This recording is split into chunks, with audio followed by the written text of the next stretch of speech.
ላለፉት አንድ ዓመት ተኩል በዚህ የምትመለከቱት የዩቲዩብ ቻናል ኮንተንት ክሬት ሳደርግ ቆይቻለሁ።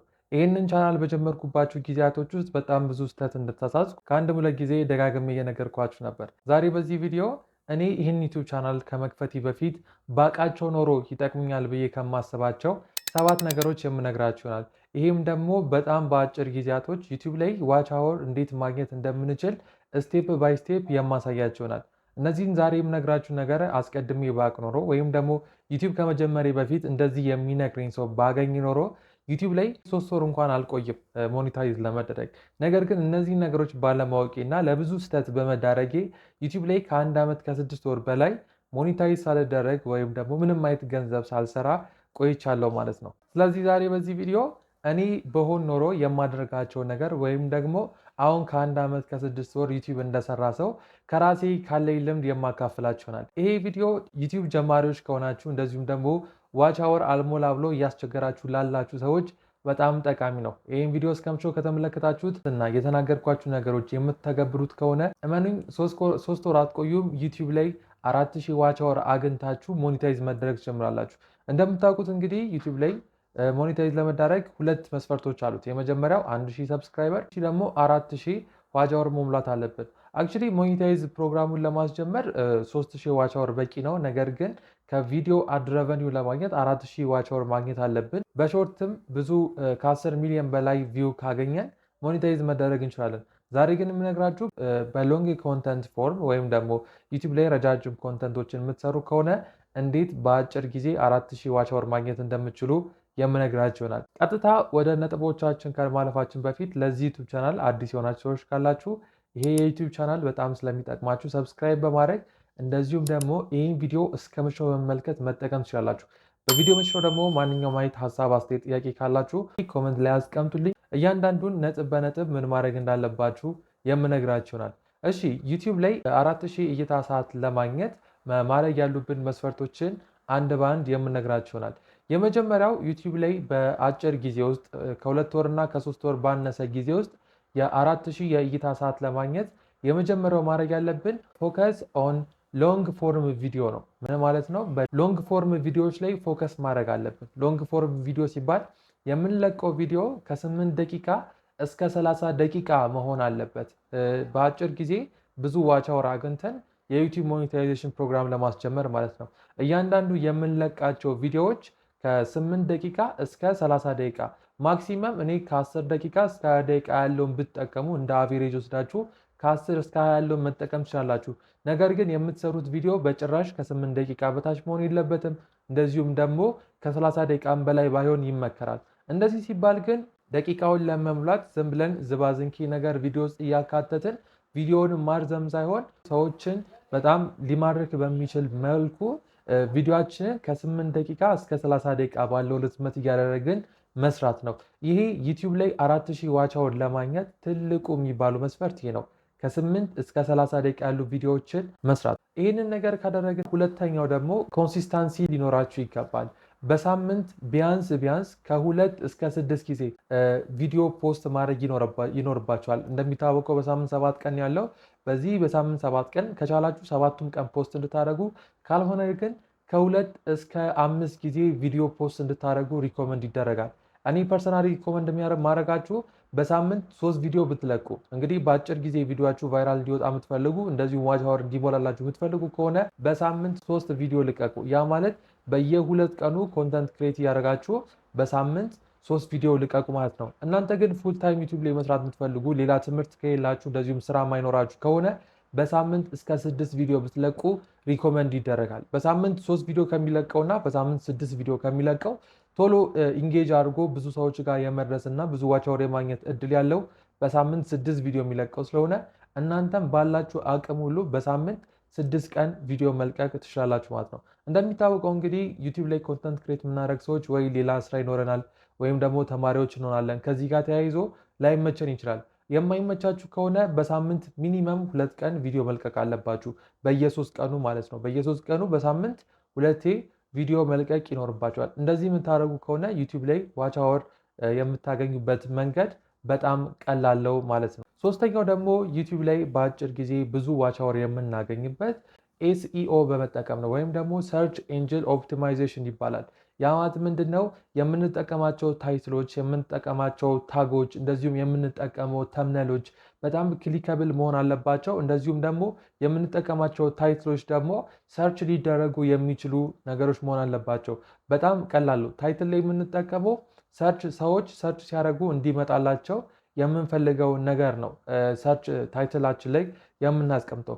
ከዛ በኋላ ዲስክሪፕሽን ላይ በጣም አሪፍ የሆነ ዲስክሪፕሽን ማስቀመጥ ይኖርብናል።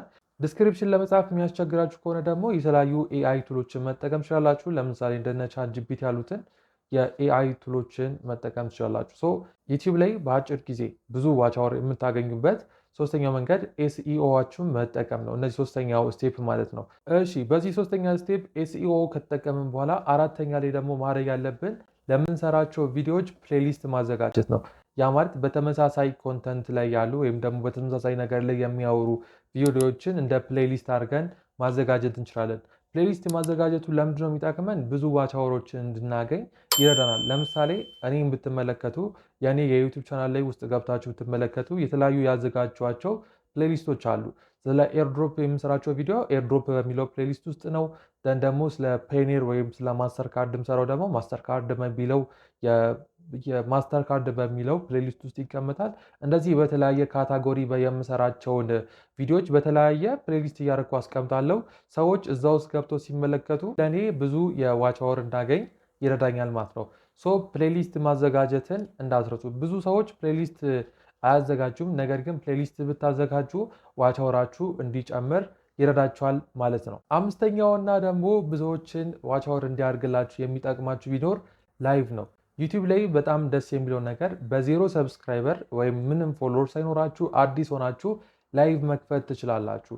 ላይቭ በሳምንት ከ2 እስከ 4 ቀን ላይቭ ብትገቡ ሪኮመንድ ይደረጋል። እንግዲህ ቪዲዮ መግባሌ እንዳልኳችሁ ይህን ቪዲዮ የምትመለከቱ ሰዎች ዋች አወር ለመጨመር ወይም ደግሞ ዋች አወር እንዲጨምርላችሁ ፈለጋችሁ ስለሆነ አሁን የምነግራችሁን እያንዳንዱን ነገር ማድረግ ይኖርባችኋል።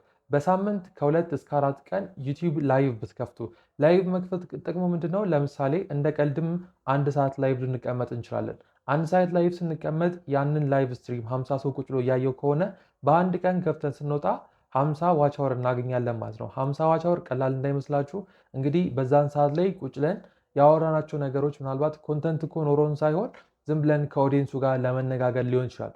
አስቡት እንግዲህ 2 ሰዓት 3 ሰዓት የምንቀመጥ ከሆነ እንደዚሁም ብዙ ሰው ደግሞ ወደ ላይቫችን እንዲገባ ጥሩ ኮንተንት ይዘን የምንገባ ከሆነ ብዙ ሰው ከገባልን በጣም ብዙ ዋች አወር ይዘን እንወጣለን ማለት ነው። ስለዚህ ዩቲዩብ ላይ ዋች አወር እንዲጨምሩ ከሚያደርጉ ትልቁ ፋክተር መካከል ላይቭ ነው። ስለዚህ ሳታቋርጡ በሳምንት ከ2 እስከ 4 ቀን ላይቭ መግባት ይኖርባቸዋል። ይሄም የዩቲዩብ ላይ ያላችሁን ዋች አወር እንዲጨምር ያደርግላችኋል ማለት ነው። ስድስተኛው ደግሞ ዩቲዩብ ላይ ብዙ ዋች አወር እንድናገኝ ከሚያደርጉን ነገሮች መካከል ፕሮሞት ዩር ቪዲዮ ኢን አዘር ሶሻል ሚዲያ ነው። ወይም ደግሞ የእናንተን የዩቲዩብ ቪዲዮ በሌላ ሶሻል ሚዲያዎች በመጠቀም ፕሮሞት ማድረግ፣ ማስታወቅ፣ ሊንኩን ሼር ማድረግ። እንደዚህ ስላችሁ ደግሞ እየገባችሁ የተለያዩ ሰዎች ኮመንት ላይ እየገባችሁ እንደዛ ማድረግ ሳይሆን የራሳችሁ ዌብሳይት ካላችሁ ወይም የራሳችሁ ግሩፕ ቻናል ካላችሁ የምታውቁት ሰዎች ጋር እንደዚህ አይነት ነገሮችን ማድረግ። ለምሳሌ እኔ ይህንን ቪዲዮ ስለቅ የዚህን ቪዲዮ ሊንክ ወስጄ የቴሌግራም ቻናሌ ላይ ፖስት አደርገዋለሁ። የቴሌግራም ቻናሌ ከ500 በላይ ሜምበር አለው። በትንሹ ከ500 መካከል 100ዎቹ ራሱ ቪዲዮ ነክቶ ቢያዩ ከዛ መካከል 100 ተጠቃሚ ያገኘው ማለት ነው። እንደዚሁም ደግሞ ቲክቶክ ላይ የተለያዩ ፌስቡክ ግሩፖች ላይ የኢንስታግራም ስቶሪ ላይ እንደዚህ በማድረግ የተለያዩ የሶሻል ሚዲያዎች የምንጠቀማቸው የተለያዩ ሶሻል ሚዲያዎች ላይ የኛን ቪዲዮ ፕሮሞት ማድረግ ይኖርብናል። ፕሮሞት ስናደርግ እንግዲህ እስካሁን የተመለከትነውን እያደረጋችሁ ከመጣችሁ ጥሩ ኢንጌጅ የሚያደርግ ተምነል ከሰራችሁ፣ ጥሩ ኪወርድ ከተጠቀማችሁ፣ ጥሩ ታግ ከተጠቀማችሁ ሶሻል ሚዲያ የተለያዩ ሶሻል ሚዲያዎች ላይ ፖስት ስታደርጉ የእናንተ ቪዲዮ ቫይራል እንዲወጣ ወይም ብዙ ሰው እንዲያየው ማለት ብዙ ቪው ተመልካች እንድታገኙ ይረዳችኋል ማለት ነው። ብዙ ተመልካች ባገኛችሁ ቁጥር ደግሞ የእናንተ ዋች አወር እየጨመረ ይመጣል ማለት ነው። ስለዚህ ስድስተኛው የእናንተን የዩቲዩብ ቻናል ወይም ደግሞ የእናንተን ቪዲዮ የምትሰሯቸውን ቪዲዮዎች በተለያዩ ሶሻል ሚዲያዎች ላይ ለሰዎች ማጋራት። እነዚህ ስድስቱን ካነሳን በኋላ ደግሞ የስድስቱም ቁልፍ የሆነ አንድ ነገር አለ። እሱም የዩቲዩብ አናሊሲስ መመልከት። ብዙ ሰዎች ቪዲዮ ይሰራሉ እንጂ ዩቲዩብ ላይ ገብተው አናሊሲስ አይመለከቱም። እያንዳንዱ ቪዲዮ ውስጥ ገብተን አናሊሲስ ብንመለከት የትኛው ቪዲዮ ብዙ እንደታየ፣ የትኛው ቪዲዮ ስንት ሰው ጋር ደርሶ ስንት ሰው ክሊክ እንዳደረገው፣ ስንት ደቂቃ ገብተው እንደተመለከቱ፣ የትኛው ጋር ብዙ ሰው እንዳየው እያንዳንዱ ዲቴይል የዩቲዩብ ስቱዲዮ ላይ እናገኛለን። ስለዚህ አሁን እኛ ማድረግ ያለብን ዋች አወራችን እንዲጨምር ስለሆነ ብዙ ሰው እንዲመለከትልን ስለሆነ በየቀኑ እየገባን የዩቲዩብ አናሊሲስ በመመልከት እሱን ደግሞ ኢምፕሩቭ ማድረግ ይኖርብናል። እንግዲህ ሁላችንም ቪዲዮ ስንሰራ ፐርፌክት አንሆንም። ፐርፌክሽን እኛ ጋር አይገኝም። ግን ከጊዜ ወደ ጊዜ ስህተታችን እየቀነስን በጣም የተሻለ ሰዎች ወደ መሆን ነው የምናደርገው። ወይም ደግሞ ኮንተንትም ክሬት ስናደርግ በጣም የተሻለ ኮንተንት ክሬት ወደ ማድረግ ነው እንጂ የምናደርገው ምንጊዜም ቢሆን ፐርፌክት አንሆንም። ይሄን ፐርፌክሽናችንን ለመጨመር ወይም ደግሞ ያለብንን ድካም እየቀነስን ያለብን ጥሩ ነገር ለመጨመር የዩቲዩብ አናሊሲስ መመልከት ይኖርብናል። ስለዚህ ዩቲዩብ ላይ ገብተን ዩቲዩብ አናሊሲስ ብንመለከት ዩቲዩብ ስቱዲዮ ላይ አናሊሲስና ደግሞ አናሊሲስን ተመልክተን ደግሞ ራሳችንን ኢምፕሩቭ ብናደርግ የተሻለ ኮንተንት ክሬት እንድናደርግ ያደርገናል። የተሻለ ኮንተንት ክሬት ስናደርግ ደግሞ ብዙ ሰዎች የኛን ቪዲዮ ጋር ያዩታል ማለት ነው። የኛን ቪዲዮ ሲያዩ ደግሞ በተዘዋዋሪ እኛ ዋች አወር አገኘን ማለት ነው። በነገራችን ላይ በዚህ የቪዲዮ መጨረሻ አንድ ነገራችሁን ፈልገው ዩቲዩብ ላይ 4000 ሰዓት መሙላት ከባድ ሊመስል ይችላል። ነገር ግን በጣም ቀለል አድርጌ ልንገራችሁ። 4000 ሰዓት ማለት በደቂቃ 240,000 ሚኒት ነው። 4000 ሰዓት ማለት ይህን 240,000 ሚኒት በ30 ደቂቃ ብታካፍሉት እና 30 ደቂቃ አንድ የ30 ደቂቃ ቪዲዮ ሰርታችሁ ያንን የ30 ደቂቃ ቪዲዮ 8000 ሰዎች ሙሉ ለሙሉ ከተመለከቱት ያ በአንድ ቪዲዮ ብቻ 4000 ዋች አወር ማግኘት ትችላላችሁ ማለት ነው። ስለዚህ ዚስ ማች ቀላል ነው 4000 ዋች አወር ማግኘት። ከኛ የሚጠበቀው ሃይ ኳሊቲ የሆነ ቪዲዮ መስራት እና እስካሁን የነገርኳችሁን ስቴፖች የምትከተሉ ከሆነ 4000 ዋች አወር 2 ወር እንደዚሁም 3 ወር ባልሞላው ጊዜ ውስጥ ማግኘት ትችላላችሁ ማለት ነው። ይሄ ቪዲዮ ብዙዎቻችሁ እንደሚጠቅም አልጠራጠርም። ለዚህ ቻናል አዲስ ከሆናችሁ ሰብስክራይብ በማድረግ እንደዚሁም ይሄ የዩቲዩብ ቻናል ለብዙ ሰዎች እንዲደርስ ላይክ እንድታደርጉ፣ በዚህ ቪዲዮ ደግሞ ያላችሁን ሀሳብ አስተያየት ኮመንት ላይ እንድታስቀምጡልኝ ጠይቃችኋለሁ። በቀጣይ ቪዲዮ እስከምንገናኝ ቸር ቆዩልኝ።